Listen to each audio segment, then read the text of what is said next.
Sok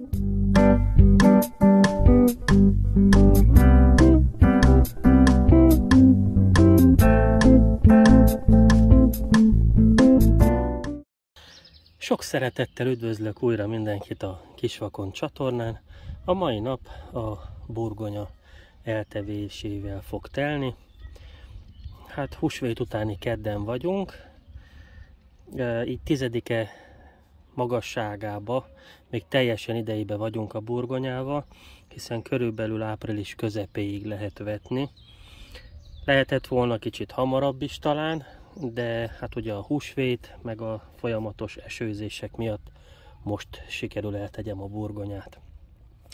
Ahogy azt előző években már mutattam, és most nem mutatom újra, körülbelül egy olyan 10 centi földdel fogom befedni a burgonya gumókat, majd amikor megnő a szár megfelelő méretűre, akkor fel fogom tölteni. A burgonya gumókat egymástól hát körülbelül ilyen 25-30 centire érdemes letenni. Ez annak függvénye, hogy igazából mit akarunk. Hogyha nagyobb gumókat akarunk, akkor 25, hogyha többet akarunk, akkor 30 centire egymástól. Jellemzően a mi tájegységünkön 30 centire szokás vetni. Tehát nem feltétlenül az óriás méretű gumó a cél, hanem a nagyobb termés mennyiség. A gumókat úgy választom meg minden évben, hogy nem arra megyek, hogy melyik hozza a legbőségesebb termést, vagy a legnagyobb gumókat, hanem a fajta és az íz jellege ugyanolyan fontos számomra. De vannak sütnivaló burgonyák, főznivaló burgonyák, érdemes azt kiválasztani, amelyik számunkra a leginkább felhasználható. A mai videó az inkább a burgonya táplálásáról szeretne szólni, nem annyira a vetésről, hiszen azt már mutattam, hogy én hogyan szoktam előző években. Beszéljünk egy kicsit a táplálásról. Azt már kevesebben tudják, hogyha ugye burgonya táplálásról van szó, akkor ugye a nitrogén, foszfor és kálium arány az úgy néz neki, hogy az első időszakban kicsit több nitrogén szükséges, amíg lombot fejleszt, de utána főleg nagyon nagy dózisú káliumra van szüksége, mint minden föld alatt termést hozó növénynek. És azt is kevesen tudják, hogy a kerti talaj, kiskerti talajról beszélek, tehát nem intenzív burgonya termelésre használt talajról, hanem egy kiskert talajáról általában nagyon nagy mennyiségű káliumot tartalmaz. Ugyanis a legtöbb talaj, kivéve a nagyon homokos, nagyon laza talajok, agyagot is tartalmaz, és ebben kálium van. Tehát ezekben a kis rögöcskékben valamilyen mennyiségű agyag is található, és az az agyag, az megtartja lényegében a káliumot. Tehát ezekben kálium található. A probléma az, hogy nem felvehető állapotban. Ahhoz, hogy felvehető legyen, nedvesség kell, és egy kis sav. Furcsán hangzik, de szerves és szervetlen savak, ha kerülnek a talajba, akkor ezek lényegében kioldják az agyagból a káliumot, és a növények számára felvehetővé teszik. Tehát megtörténhet, hogy a burgonyánk az térdigál a káliumba a kertbe, csak nem tudja megfelelően felvenni, mert a kálium az kötött formában van az agyagszemcsékben. Na most ez a szerves és szervetlen sav, ne értse senki félre, ne kezdjen el senki ecettel öntözni a kertben. Ugyanakkor, ha egy kicsit belegondolunk, ugye híres magyar krumpli termesztő vidék, például Székelyföld. Hát vajon miért van ez így? Hát ugye hegyvidék, dombvidék, nagyobb csapadékmennyiség, tehát ugye a víz, és savanyú talaj, vagy savanyú felé hajló talaj. Gondolj bele például, hogy a hegyvidék, áfonya. Miért pont hegyvidéken nő jól az áfonya? Hát mert savanykás a talaj. Hát ilyen, nem tudom, pH 6-os, vagy lehet, hogy még ennél is savanyúbb. És ezért nő jól a krumpli is, meg minden, ami lényegében káliumot igényel, sőt még a hagyma is. Székelyföldön nagyon jó hagymát termelnek.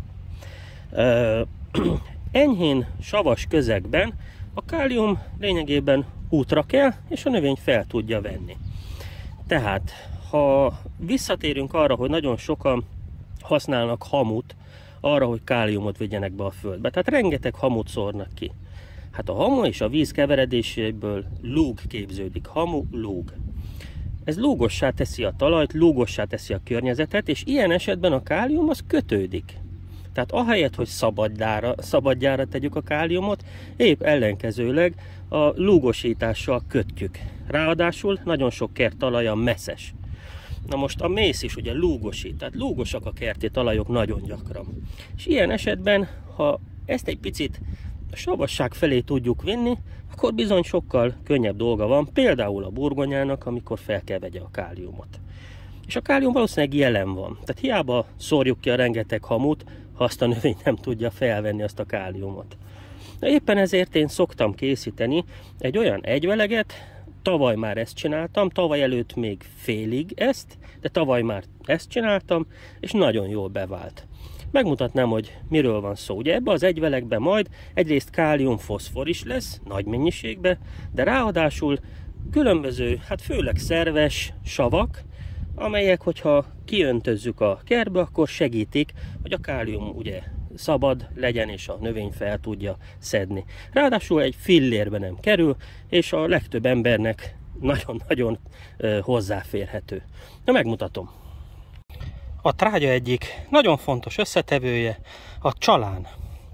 Ha ez véletlenül nincs a kertünkbe, akkor úton, útfélen ilyen bolyanövényzetes részeken találunk. Minél többet kell belőle, mondjuk attól függ, hogy mekkora edénybe készítjük el a trágyát, de minél többet kell belőle szedni, ez lesz az egyik alapanyaga. No kérem, itt egy 200 literes hordó, ebből szoktam locsolni. A csalánnal, hát majdnem tele volt, de kicsit összeasszalódott már, megrogyott a csalán, úgyhogy most már lejjebb ment. Ebbe fogok beletenni 2 jó púpozott lapát érett tyúk trágyát. Tehát élet tyúk trágyát beleborítom, és jöhet rá a víz. Nem sokára megtelik a hordó. Nagyon fontos, hogy ennek pihenni kell lesz. Hát, hogyha szép idő van, meleg van, jó idő van, akkor 2 hét után már elkezd érni, és már majdnem, hogy jó. Egy kapával néha, amikor erre járunk, át kell forgatni. A legkönnyebb egy kapával végezni ezt. Nagyon fontos, hogy lefedjük, erre itt a hordónak a teteje, mert iszonyatosan erős szaga van. És maga a trágya, amit kapunk is, egy erős trágya lesz, tehát így önmagában nem alkalmas locsolni, mert megégetheti a növényeket, hanem úgy szoktam, hogy van egy ilyen literes kancsom, csuprom, és azzal hát általában ilyen 2-szer megmerítem ebbe, az kerül be egy 10 literes öntözőkannába, és a többi részét meg feltöltöm kútvízzel. És egy héten egyszer ezzel belocsolok. Nagyon sokan fizetnek nagy pénzeket mindenféle baktériumokért, hogy beoltsák vele a kertjüket. Hát ez ugyanaz, csak házilag készítve. Tehát mindamellett, hogy egy enyhén savas, nagyon nagy kálium és foszfor tartalmú trágyánk lesz, még ráadásul gyakorlatilag a kertünk talajéletét is javítja. Hát lassan elzárom a vizet, lefedem, és akkor jól átforgatom egy kapával, és körülbelül 2 hét, 3 hét, hát attól függ, hogy mennyire van meleg, meg hányszor kavarjuk meg, ez meg van érve, és lehet használni. Na, el is készült, egy kapával össze lett forgatva, és jöhet rá a fedő. Na most én ezt leszűrni, meg ilyesmi nem szoktam, hanem néha pótlom. Hát évközben csalán, pittypang, mi a kertből alakul, belekerül, és néha egy lapát újabb tyúktrágya, és folyamatosan forgatva, vízzel frissítve, egész évben gyakorlatilag használva van belőle. Általában már szezon végére ugye nagyon sok salakanyag gyűlik fel az aljára, és olyankor a maradékot a komposztra borítom, és alaposan kimosom a hordót, és gyakorlatilag véget ér a szezon. Hát ez, én biztos vagyok benne, hogy a hamunál, meg más egyéb ilyen dolgoknál egy sokkal jobb választás, segít a növényeknek biológiailag is, segít káliummal is, segít foszforral is, és segít a földünkből, a talajunkból kicsalni a benne rejlő tápanyagokat, káliumot, stb. Még annyit, egy utolsó zárójel, hogy minden növénynek kiváló, tehát nem csak a föld alatt termést hozó növényeknek is, hanem a paradicsomnak is, paprikának is, mindennek is kizárólag jót tesz. Nagyon ajánlom mindenkinek. Egy kellemes napot kívánok, a viszontlátásra!